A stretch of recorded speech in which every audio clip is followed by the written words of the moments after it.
Abakwasidlodlo bakholwa ukuthi ukusocongwa kuka-DJ Wallace kwakuhleliwe.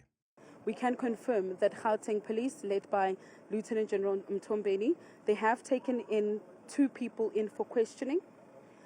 We have not yet arrested. It's questioning this morning, and they are being questioned by our detectives, and they will then provide us with an update on whether they will effect the arrest, the necessary arrests, and so on. Kusenjalo, umlisa oneminyaka engama-32 uboshiwe malungana necala lokubulawa kwabantu abali-12 eSwazville ePitoli ngaseqaleni kwalenyanga. Lo msolwa ubhekene namanye amacala ayili-13 okuzama ukubulala.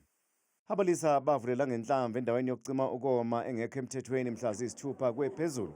Babulala abantu abali-12, kubo kwakukhona nezingane ezineminyaka emithathu, eyili-12 neyili-16. We have arrested 1 suspect in that particular case, a 32-year-old man. He is one of the 3 suspects that we had identified as persons of interest. Credit must be given to the Gauteng detectives, Gauteng tracking teams at Ridgeville Police Station, as well as the Limpopo tracking teams. Umsolwa uzovela enkantolo yemantshi yasePolokwane eLimpopo ngecala lokutholakala nesibhamu esingekho emthethweni kanye nezinhlamvu zaso. This particular suspect in the Salisbury murder case, in the mass shooting, he is appearing before the Polokwane Magistrate Court on a charge of being in possession of unlawful firearms and as well as ammunition.